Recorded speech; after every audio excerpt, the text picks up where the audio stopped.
Most people don't know that in a divorce, the husband takes his medical license, but the wife many times has to also pay his student loans. Imagine a couple, they're like, hey, you know what?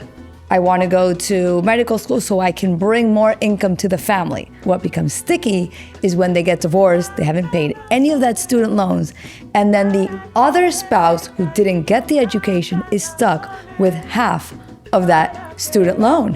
And that's because all assets and all liabilities are equally divided.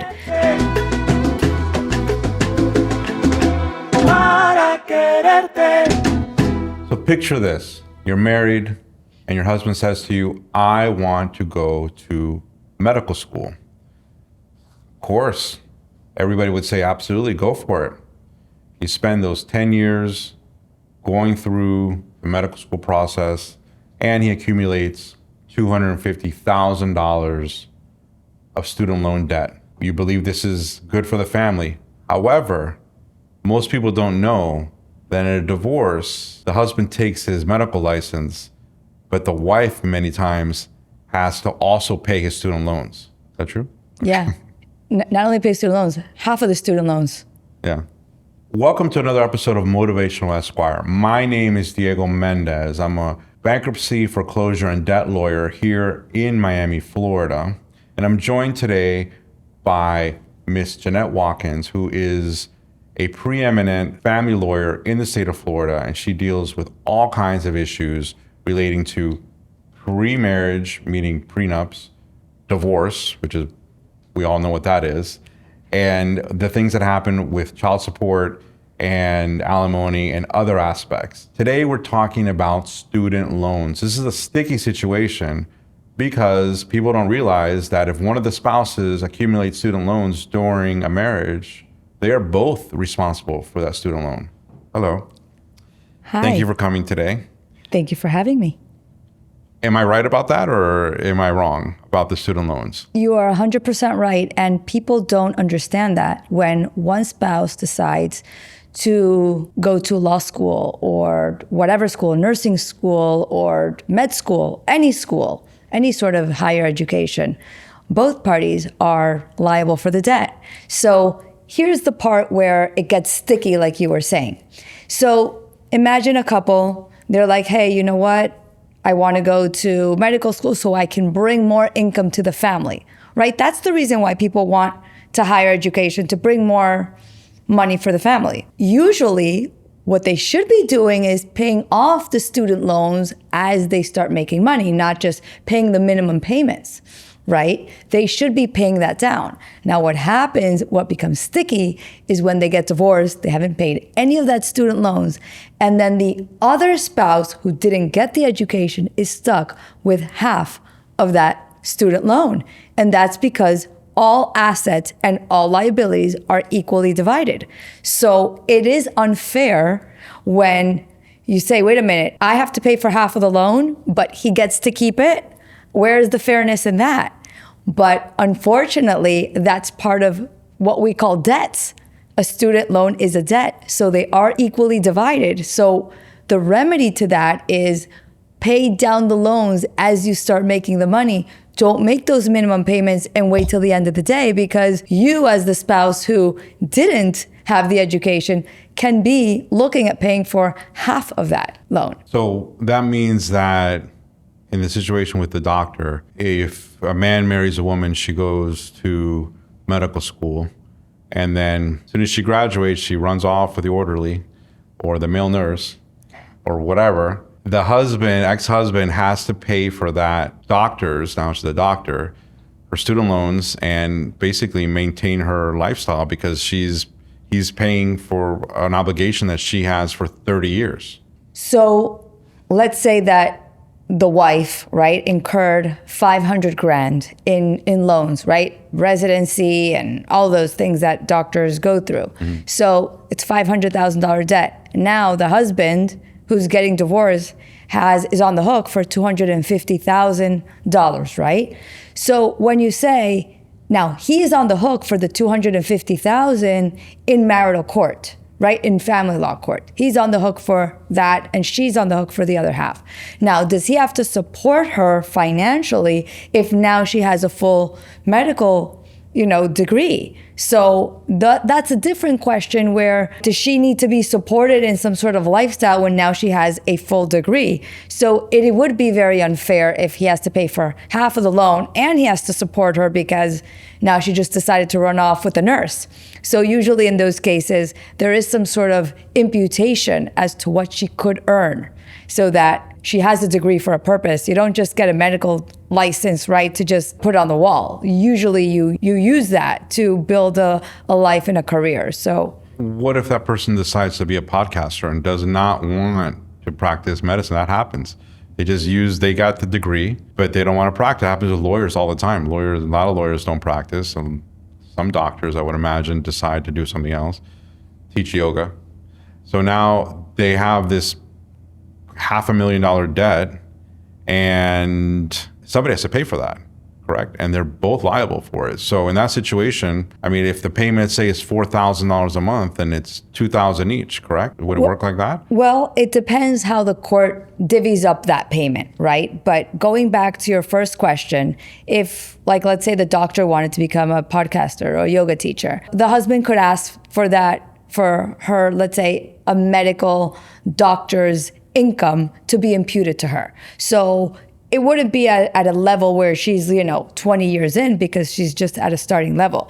But the court could impute to her a entry level type income for an entry level doctor. So for example, let's say an entry level doctor, let's say her specialty was dermatology.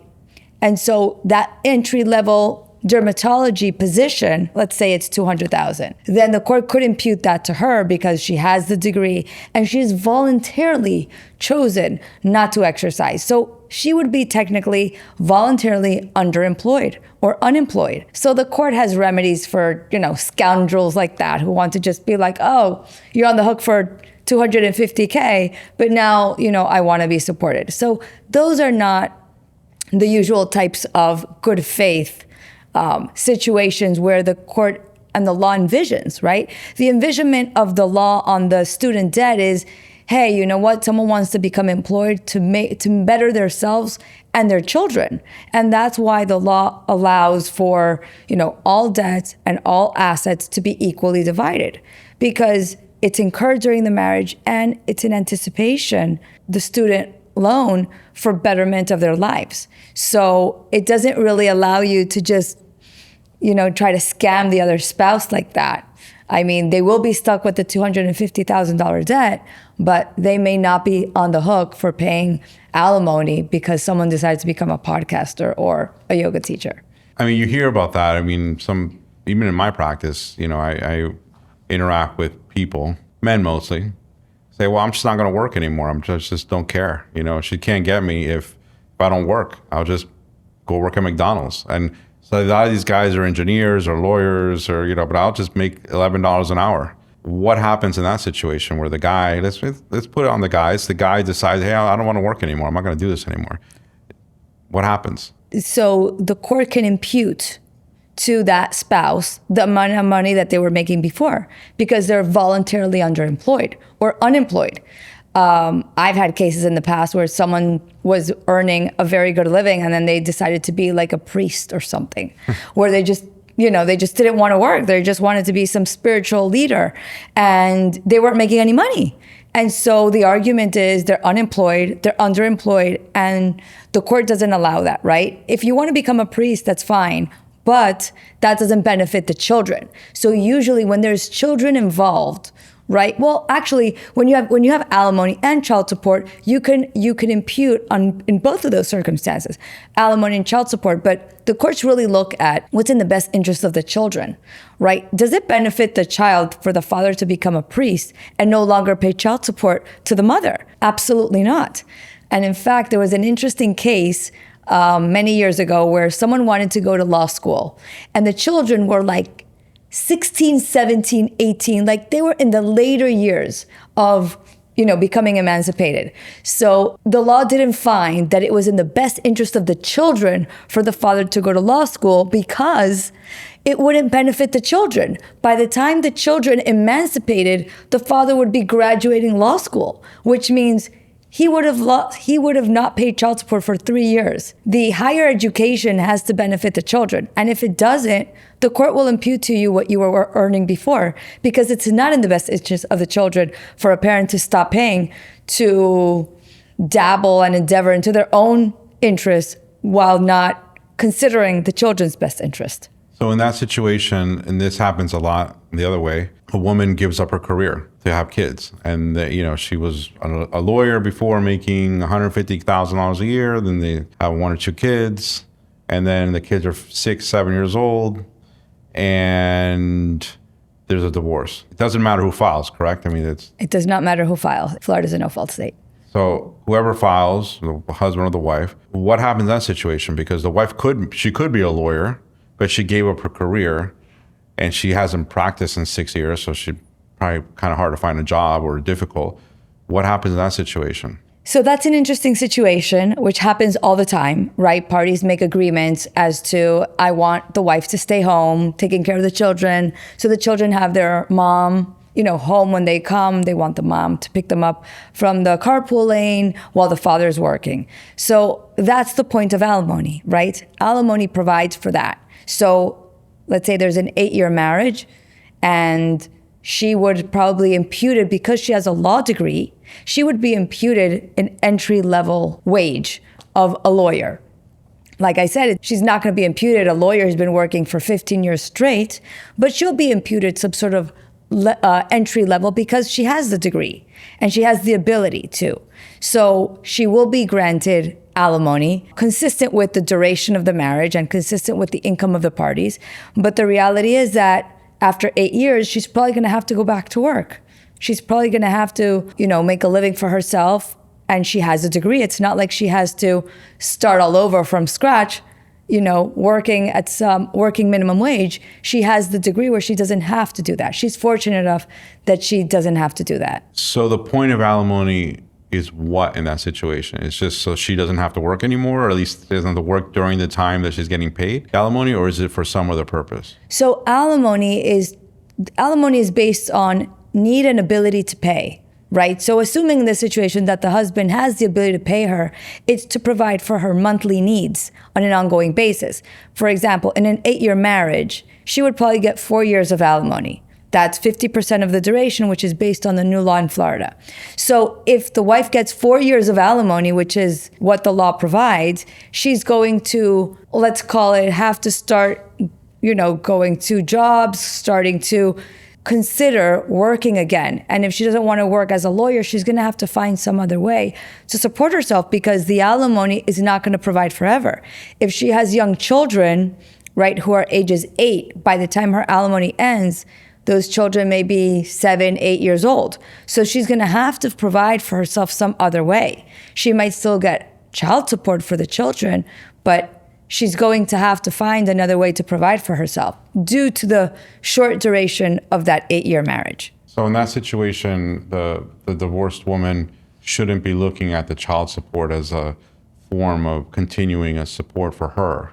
It's for the children. So in those 4 years, in my opinion, should probably be looking to, like you said, to find a job or gain some sort of specialization, or take maybe a lower paying job in those 4 years that's supplemented by this income so that she can gain some experience to get more money after the 4 years, correct? Is that? Absolutely. I mean, that's what I would be, recommending for her to do, because you need to make a plan for your life, right? Divorce is not like the end all. Just because you're getting divorced doesn't mean you're going to be supported for life.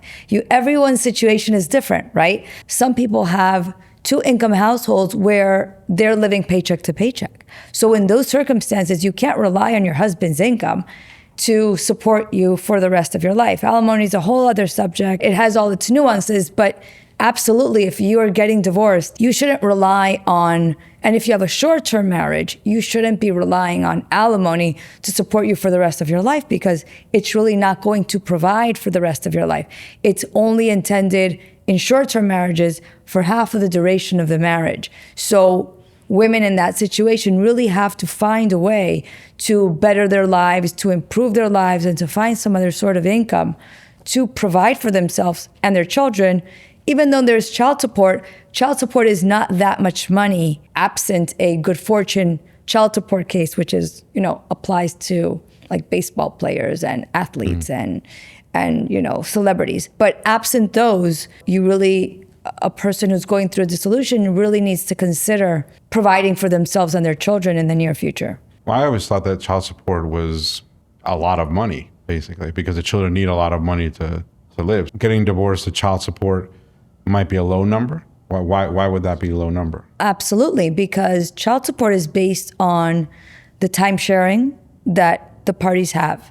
And it's also based on the financial situation of the parties. So, for example, all things being equal, let's say a husband and a wife make the exact same amount of money and they both have 50-50 time sharing. There is no child support payment from one to the other because they make the exact same amount of money and they have the exact same amount of child support. So there would be zero child support in that case. Now, the formula kind of changes depending on if one party makes more than the other, then the formula changes. If one party exercises more time sharing than the other, the formula changes. But usually speaking, child support in Florida is not a humongous number that you can rely on that for your monthly living expenses at all. But the child support, there's other forms of support. Payment of the marital home mortgage. So there's the child support is a cash payment, but there's other forms of support, correct? Beyond the alimony, or no? Well, the two forms of support are alimony and child support. So those really are the two general forms of, so if someone's gonna pay, for example, the mortgage of the marital home, that would be a component of alimony, right? That wouldn't just be a payment on the side of there's this other payment. No, it's a component of child support because think about it. If someone makes, let's say, if a husband makes $10,000 a month, right? And now he has to pay for the wife's mortgage, right? Let's say it's $2,500. Now he has $7,500 for his own living expenses. So of course, any family lawyer will say that should be a component of the alimony because that'll reduce, obviously, he needs to have enough money for himself also to live. Usually speaking, it's alimony and child support. Those are the forms of support. Now there are other, for example, uncovered expenses. That's not really a form of support, but it's a component of child support, getting into other nuances of child support. But support is usually, alimony is support for the spouse and child support is support for the children. Well, we've all seen these TikToks and Instagrams where these guys go to court and they say, Your Honor, I can't live with what I'm left over. Does the court really care about that? Does the court really care what's left over for the guy to live? If all of his money is going to child support, and for the woman, that's the man, it's the woman too, in theory. Does the court really care about that?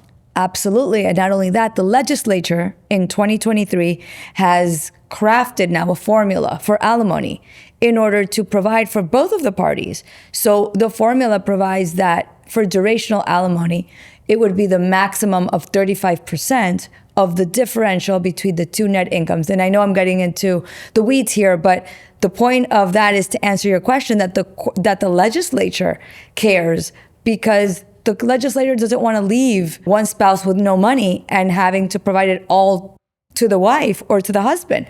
They care that they both have enough money to live because think about it, if only one party has an exorbitant amount of money and the other one's has no money to even pay for rent, how are the children going to live with that parent who has no money to pay rent? So Florida's public policy is that for there to be continuing and ongoing close relationship with both parents. So you need to provide for both parents so that they can raise children in a healthy and successful manner and for the children to be happy going to both parties' homes. Diego, now let me ask you some questions. Student loans, it's such an important topic. Are student loans dischargeable in bankruptcy? Okay, there's two types of student loans. There are private student loans and they're federally backed student loans. The majority of the people have federally backed student loans. Pure private student loans, in theory, are dischargeable. What that means is that there's some type of student loans that people get, specifically like bar loans, like when lawyers are studying for the bar. Doctors get these loans when they're studying for their boards. These smaller loans are treated like credit cards. So those are dischargeable. All the other student loans are non-dischargeable, which is 95% of what people have. So all student loans in general, the general rule is they're non-dischargeable. There are ways to get out of student loans for certain types of ongoing disability. It is very difficult. It's become easier in the last few years. There's been some court cases where people have been successful in getting out of student loans or reducing what they owe. The bottom line is that student loans, when you file bankruptcy, they survive the bankruptcy. So the idea is that, well, now you have more money. You're not paying your credit cards. You have more money to pay your student loans. So those student loans survive. When you say federally backed, are we talking about Fannie, Freddie Mac and Fannie Mae? Are those the types of student loans that are not dischargeable? Exactly.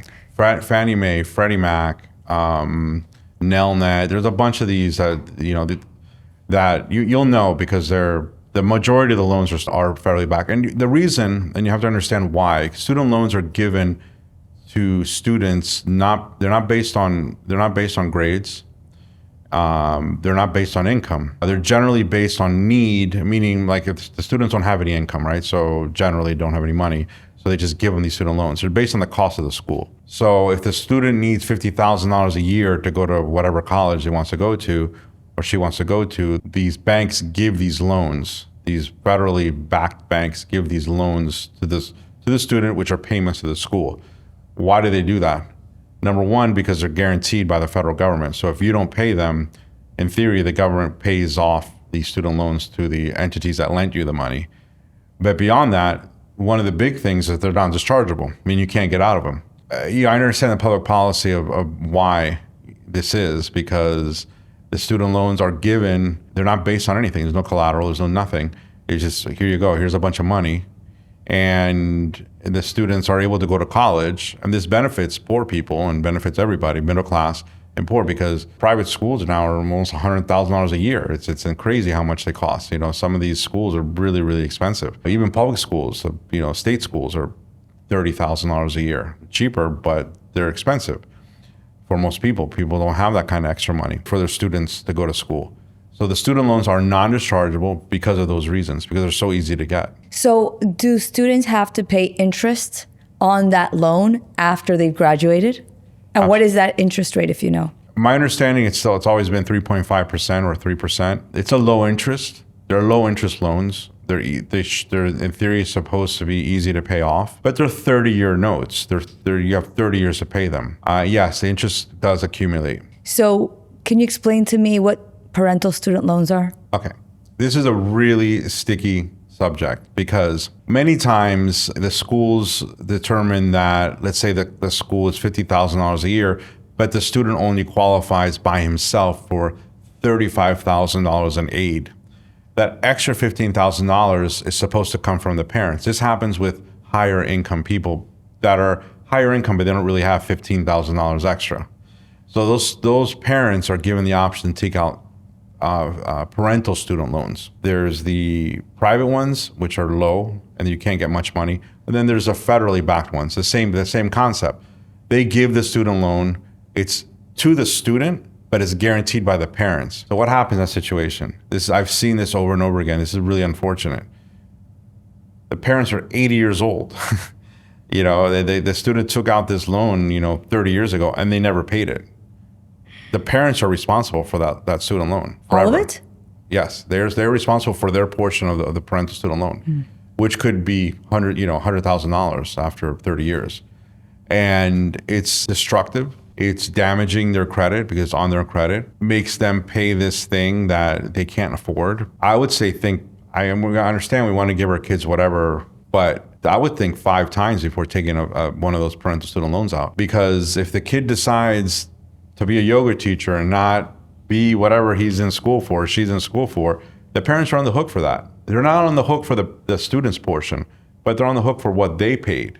And a lot of times, That's the extra money to live on campus, to pay the food, $20,000-$30,000 a year, and they're like, whatever. We'll pay this later. We're talking about divorce. A lot of times these parents sign up for these student loans and they get divorced, and then that's another debt they have to deal with. And this is a non-dischargeable debt that goes on forever, basically for 30 years, but it goes on forever in essence because most people would never pay it off, and that's a very very difficult subject.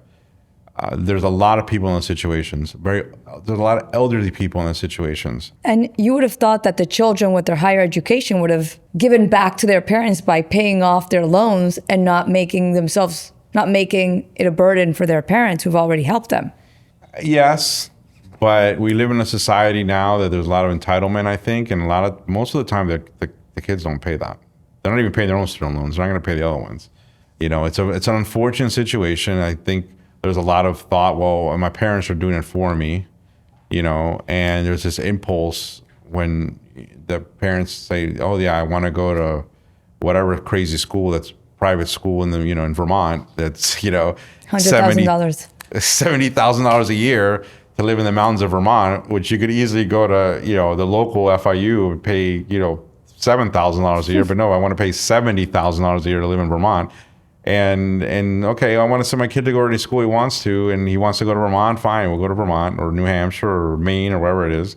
And those schools are expensive, and they got to live up there, and there's no jobs for these kids. They got to live on campus, and it's expensive, and that extra bit is where it gets you, because the applications say that the parents can afford this because they fill out financial affidavits, financial forms, and yeah, they might have, but in reality, they don't. They don't have that money, or they don't want to spend it on that. They want to keep it for themselves, right? And spend it on other things. They don't want to spend it on the school. They want to spend it on themselves.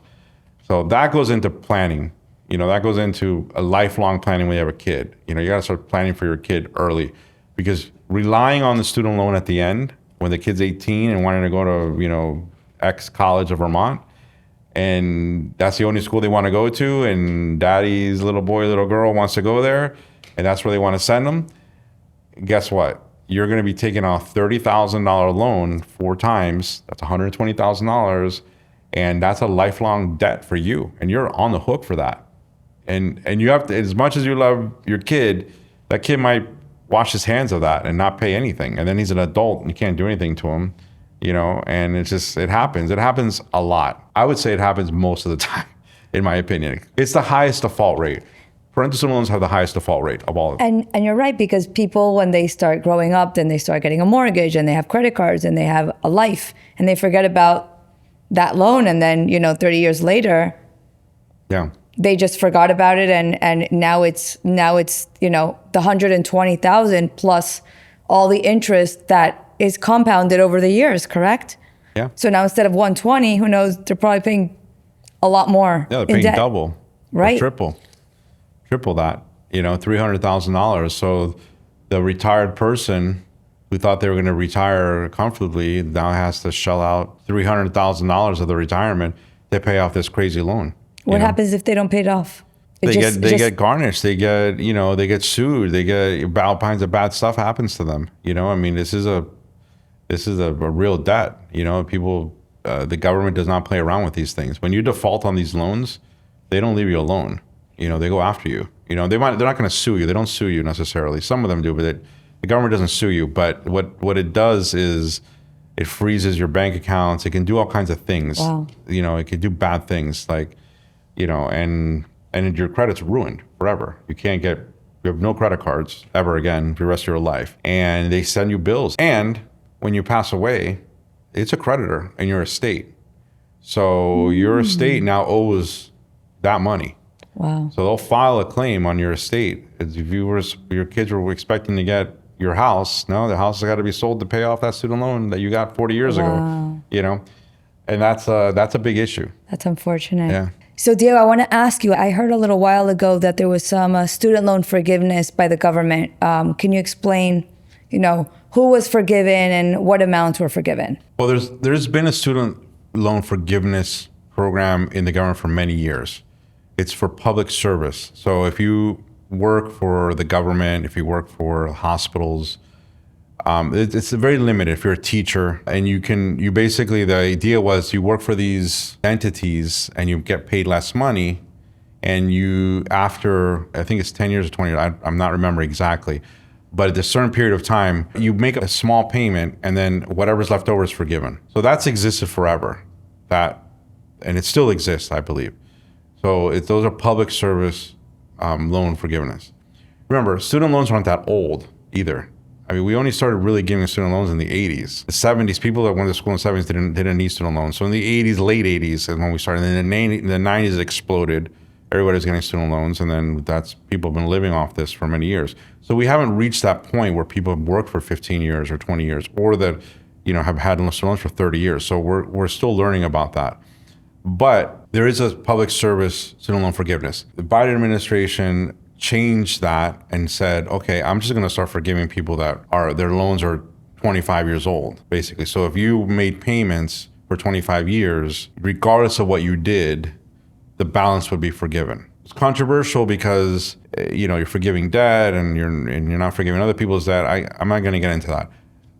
The way that really played out was that people were able to get into these things called income sensitive plans. So you basically paid less for that 20 years. So if you had $150,000 in debt, you might have not paid any of it off because you were paying less than the interest because of this income sensitive.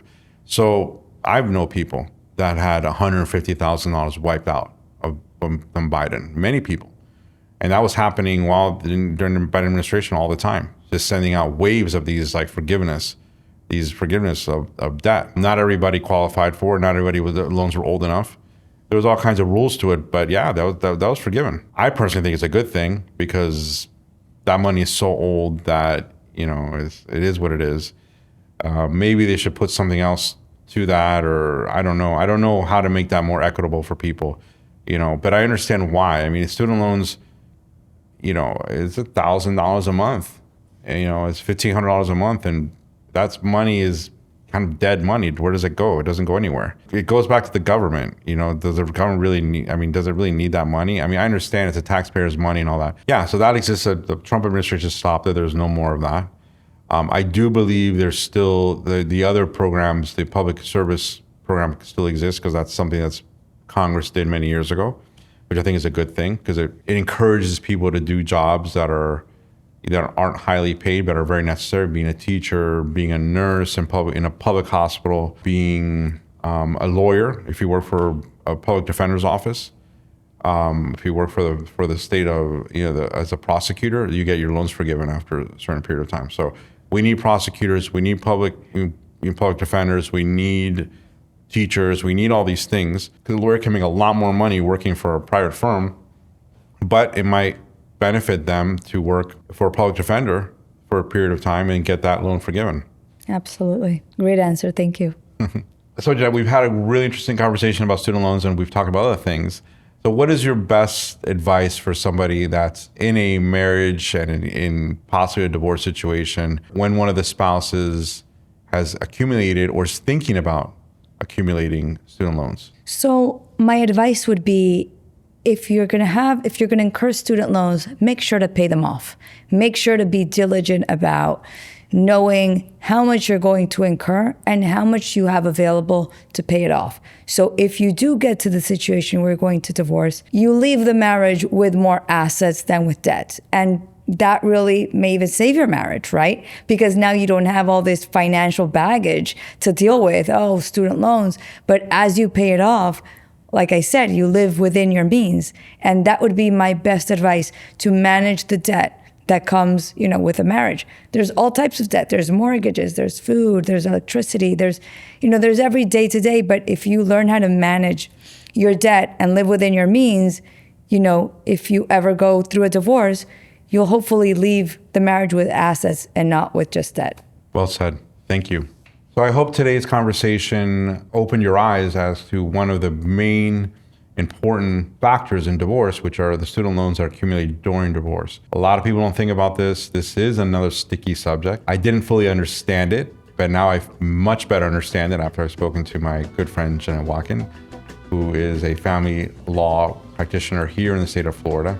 many, many years of experience doing this. Now I have a better understanding on, if you're getting married and one of your spouses is going to get a student loan, what that really means for you and what it means for the spouse too.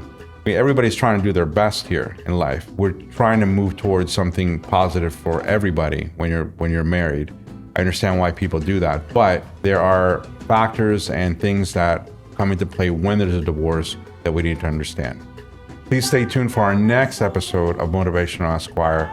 We're going to talk about more subjects related to divorce, debt, bankruptcy, and other important factors in people's financial, emotional, and marital lives. Para quererte.